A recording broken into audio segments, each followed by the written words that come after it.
Thank you for coming, especially after lunch. It's like I really wish to be drinking my coffee, get a siesta, but thank you so much for coming. This is really, really humbled by, the dedication, I would say. We're going to talk about like a little bit, of course, in a tangential way, about ARC, but I think, we are a Lightning Summit, and I think it's very interesting to see, how, and I've always been very excited how ARC and Lightning can work together. I never seen them as a competitor at all.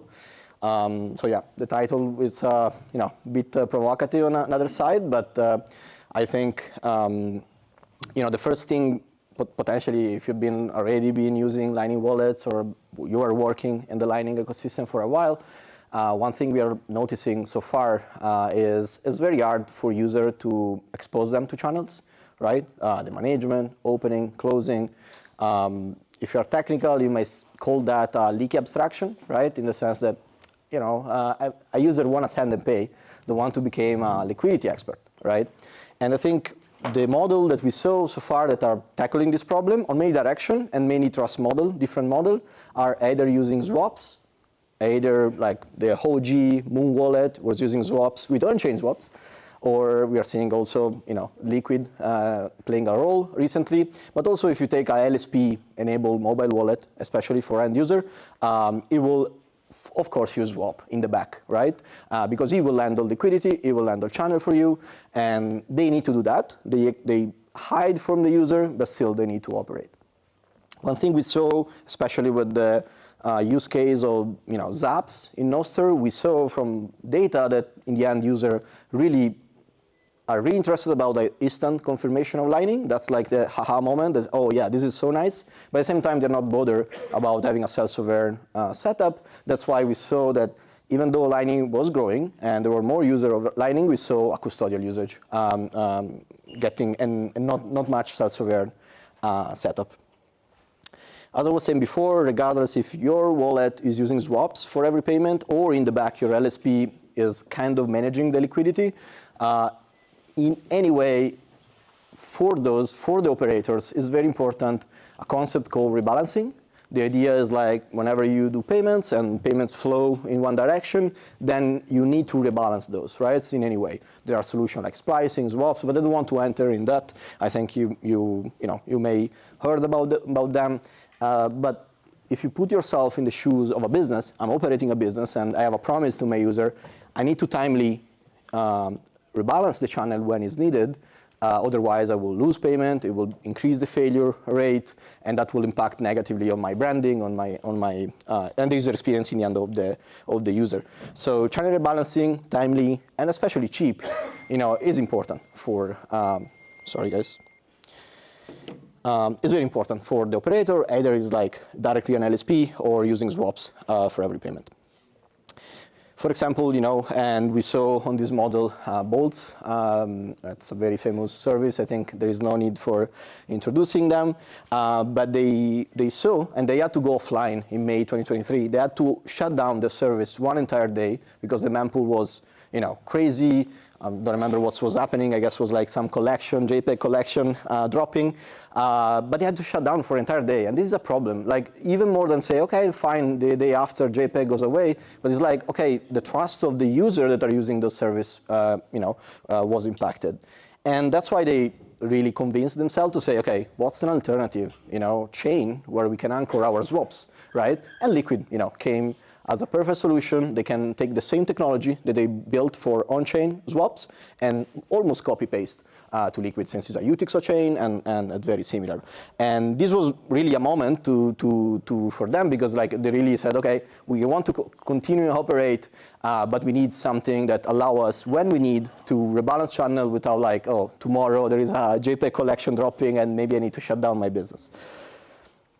Personally, I mean, I've been championing this use case until, in thin times, early days. I've been working in the past on Liquid a lot. And maybe also the cause why bolts went to Liquid, because it was me begging them to connect Liquid to Lightning. And I remember in 2021, we built, the first, let's say, prototype where basically with a Liquid balance, you could swap and pay a Lightning invoice, a real Lightning invoice, and get paid.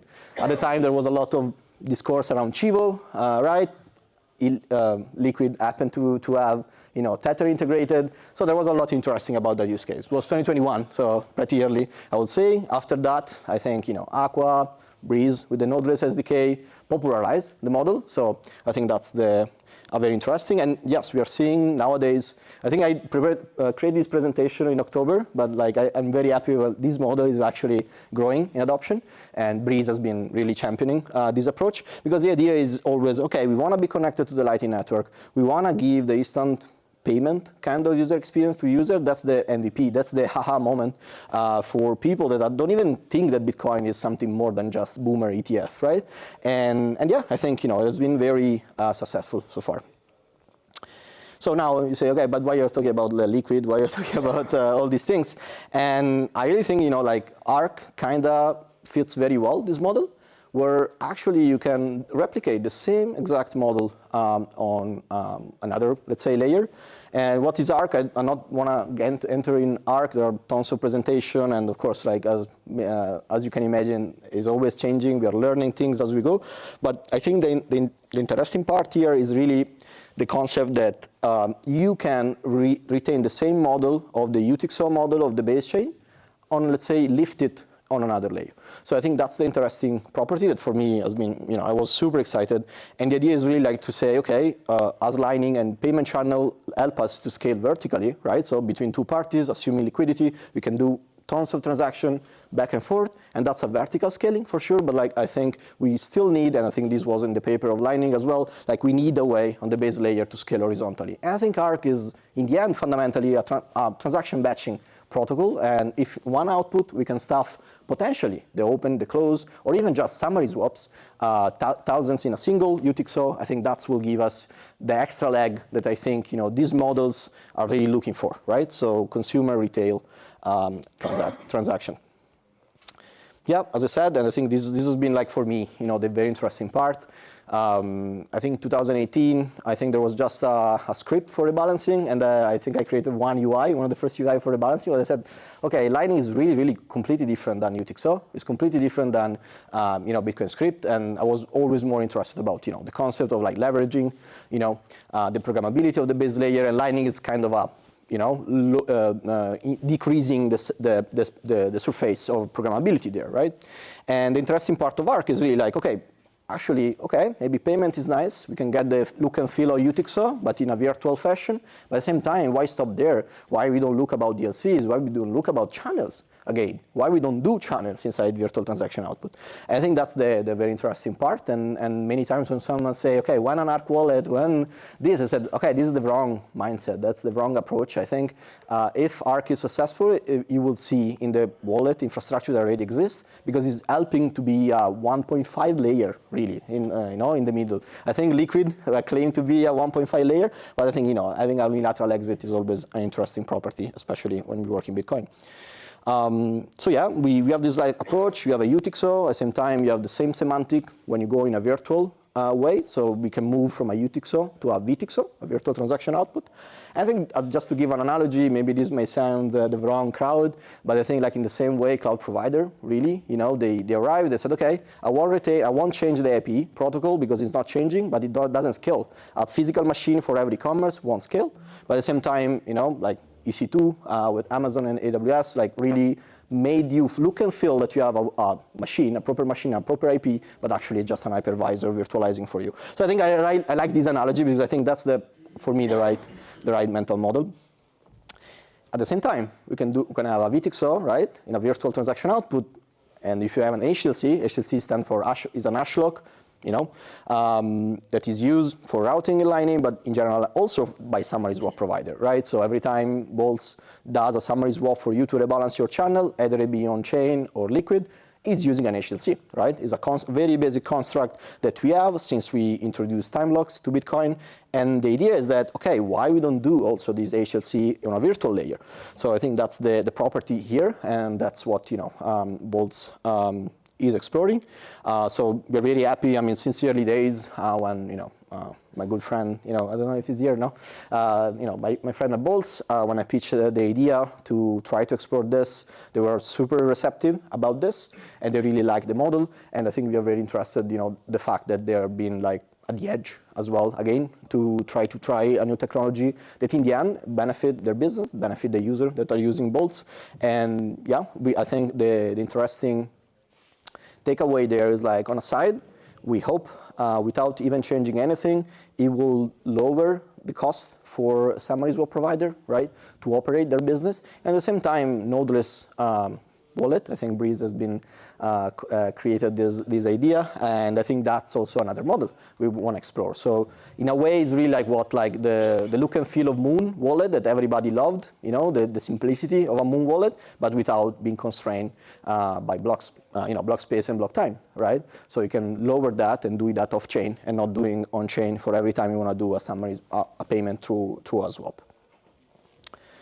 So I think the interesting dynamic here is always because also the other problem of Bitcoin on chain is always the fact that you don't have predictability of the fee. Tomorrow, again, there's another drop of collection, and you cannot have a business plan about your company if tomorrow is so unpredictable the fees that you will get on chain. So I think having this buffer in the middle, between the on-chain, where it's actually the final, the ultra finality, you only get it when you're in a block. There is no other way, but sometimes you want to reach a threshold, or you don't want to do right away, right? Right away, you want to start accumulating, and eventually you batch when you want. So I think this I borrowed this from Bolt's guys as well, and they popularized this, and instead of Arc, there was Liquid, and now we can swap one-on-one Liquid for Arc. So instead of using another chain, you're still using an off-chain layer that has the UTXO and Bitcoin script semantic. So you can do this virtual rebalancing cycle. So you go onlining, you open channel on the main chain, and this is where the connection is, where the business are, where the exchanger are. But at the same time, you can do virtual swap on the Arc layer, and eventually accumulate on Arc. And at some point, you can do a chain swap and go on chain and open channel, et cetera, et cetera. So it's a virtual cycle again. In terms of comparison, I mean, of course, it's hard to see this in a, let's say, table, but I think the interesting part, and I'm just picking Liquid and Rootstock mostly for the reason because are currently production in Bolts. So Bolts already support Liquid and support a Rootstock on the other side. And the interesting part is arguably, a federated model is, it cannot be considered non-custodial. And at the same time, Arc with some caveats there, but it definitely has the unilateral exit that I think it makes Lightning very interesting layer as well. Of course, in terms of scalability, I mean, Liquid, sure. I've been a Liquid Federation member, I'm still are, and we can have a vote and say, yeah, let's increase the block, and we can do that. We don't need to scale with off-chain Liquid because it's a chain, it's permissioned, it's federated. We can have giga blocks, nobody will care. So I would say scalability there is like a kind of yellow, and even Rootstock. I mean, they can just vote and have giga blocks, nobody will care. And I would say developer UX, well, in theory, Liquid is nice, but in practice, my fellow friends at Blockstream, they don't really like much that aspect. Rootstock, I think, is pretty nice. Maybe they inherits the EVM, work done by the Ethereum ecosystem. But I would say, I don't know if this is important, but for me it is, because for me, always been, UTXO is the superior model for, a distributed system like Bitcoin. So yeah, EVM is easy to hack, but in the end, we see that there are 3 smart contracts famous in Ethereum. You can do that with UTXO ++ with governance, right? So in the end, I've always been super UTXO bull from the early days, and I think that's a plus, not a minus on that side of things. So yeah, I think that's how I see it on my side of things. So we have a product about this, which basically is the Bolts backend, and also anybody can use it on the other side. It's open source already. It's called Fulmina. It means lightning in Italian, as you can guess. The idea is really be your own node. So it's a wallet daemon, right? So it's not a retail wallet yet. But the idea is we want to power the infrastructure first. We want to start with the already existing Bitcoin infrastructure, and they needed a wallet backend, right? So in the same way they have a Bitcoin Core node, they say where they have an Elements node or a Rootstock node as their wallet backend, they will power Fulmine, will power their backend, but anybody can use it. The interesting trade-off is unlike a Lightning node, you don't really need to be online all the time. It can go offline from that standpoint. Of course, Arc itself has a concept of an expiration. So your VTXO you need to come back somehow, let's say a month, 3 months, that depends, that's an arbitrary number. And that's important because it's you basically keep paying, your, let's say, subscription to keep using the UTXO. I always like make this example to say a UTXO is like land, is your own. If you can afford it, do it. Buy land, conquer land. But at the same time, if you want to sell it because you're moving abroad, it will be clunky and expensive. And the same way, a rent, I can check in, check out, right? Anytime. I think this is the right parallel. So if a use case requires you to be in cold storage, I don't think there is anything in life like UTXO. UTXO is the best, right? So I think you will be better to be and to keep your UTXO. But again, this is not like egalitarian system. Bitcoin is not. So you need to conquer, you need to pay your own land. For anything else, which is a swap, an escrow, a multisig, a DLC, that are usually like, pay, contract, you lock in, you pay out. You don't really need that like, oh, I will be there stuck for many times. I just want to have an execution environment that is UTXO based. From a perspective, there is a dashboard, UI, so you can send, receive, so you have your own aspect. You can connect your Lightning node. So if you're a LND or core Lightning, you just connect to it, and basically you can, with one button, you can swap, rebalance your channel. Those swap will happen through bolts, but will happen in the Arc layer, won't happen in the main chain. So that's why you will get cheaper fees and faster, let's say, settlement cycles. But that being said, of course, being wallet daemon first. So if you're already running an infrastructure, I think, of course, you have a gRPC and REST that developer can build with it. And in the end, you will really look and feel like a Bitcoin UTXO model, really. And you can create your own virtual HTLC. You can claim it. You can refund it if you need. So all the rules are basically replicated on the Arc layer. So yeah, you can scan the QR code. We are really like, I don't want to tease it because we've been working for a while. But yeah, I think we are pretty close. Bolts is basically integrated as we speak. It's open source already, so you can see the commit. And you can really see that things are happening. But at the same time, yeah, like feel free to join the waiting list. And I will love everybody you after this. If you want to ask more questions or like if you have any idea for where you think you may need these properties, please hit me up and we'll love to talk. Thank you.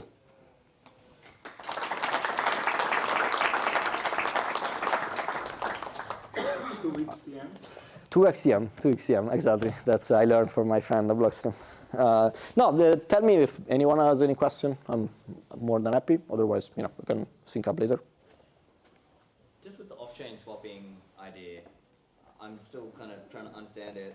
The idea is Arc is the pseudo chain in this case, and are you sort of batching the rebalances across multiple Arc users, and that's where the saving is? Can you explain that saving part for me? Yep. So the interesting part, I think, we all have this notion of transaction batching that exchange do, and usually you have like a couple of inputs, right? And then one input on their side to 100. And then 100 outputs, which is very good. It's a very good practice, and I think that's a good way. At the same time, it's some physical limits of how many outputs you can have in a transaction. So I think Arc is really like looking at this, where like instead of having 100 outputs, you have those 100 outputs to be virtual, nested in that single output. Okay, I get you now. So, and I think that the dynamic there is like, okay, but once I am in that batch output, what I do, I unilateral exit every time, then I will undo all the gaining, all the saving that we did. The idea you go to operator and you say, hey, I forfeit my VTXO, I have a virtual transaction output, can you give me a new one, right? There is, of course, a timeout in this output, in the batching output, that basically solve all the problem that payment pools and other schemes, very similar scheme, add as a problem of eviction, right? We need to introduce a way, because otherwise, if we were everybody in the same output, then you need to coordinate them, how to exit, et cetera, et cetera. Here it's like, no, we solve this problem by like just having a client-server model. The server will take the tab, the cost of provide liquidity, be sophisticated, and simply it will just recoup the liquidity a periodic interval. Yeah, and then the default, is it going to be, you were mentioning 3 months, so is that going to be like the normal time, or that will change in terms of how long you have before you need to come back online to make sure you don't. You can have parallel. You can have even parallel data. So I think it's very. And this has been always like a problem, like having some arbitrary number thrown there, and then we base our own conception about those arbitrary number. I think like business by business have different characteristic. Like for if we have just an arc, which basically is just for server operator, we can have 24-hour. I mean, Bolts is online, can do a batch swap. In 24 hours. They're online. It's pretty okay. Of course, if you're thinking about a retail wallet, mobile wallet, then yeah, you may want to have a longer time there.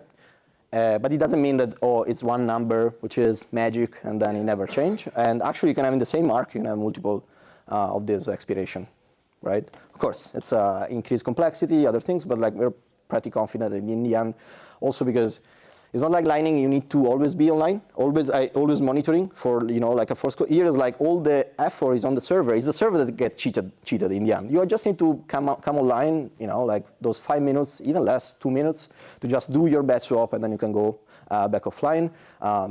If just I want to give some tech jargon, if you're in a browser, you can use service worker to basically delegate that in the background job. You can have a push notification like Lightning Wallet does to say, hey, wake up, and you don't even do anything manually. Just the wallet just renew for you the VTXO. And of course, you can have delegates, again, because we have script. So I can have an extra script that basically say, okay, my own node at home, if I'm not coming up with my retail wallet, my node at home will just recover, or my friend, Uncle Jim. So I think like it's really interesting for me to really make the point that is a blank canvas.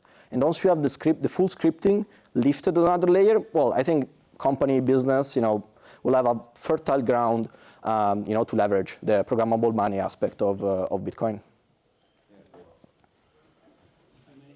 Yep. So I hope my question makes sense. But what is the relation between user capital and operational capital required? Sorry, user capital and? And operational capital. So how required capital grows related to served capital users? Yeah, the thing is that there is only one capital, which is the ARC operator that provide liquidity all the time. So from the user's perspective, when you board the ARC, if you can say, have this terminology, he brings his own, UTXO, if he can do that, and basically will swap with the operator and say, hey, give me a VTXO for this UTXO. So he will basically bring his own liquidity at the beginning. After that, yes, the operator has to front liquidity. We published a paper a blog post in October where basically we show how it's possible to recall liquidity once it's been used. Which is the idea is like just to, we'll just set up the tree in a way where basically we sorted by the biggest amount on that side. And if the operator can incentivize, people to, hey, please, let's cooperate to basically unlock the liquidity before the expiration. We did some math, and you can really reach 1-1 lockup liquidity. So on that side, we're not very worried about liquidity, I would say. Thank you.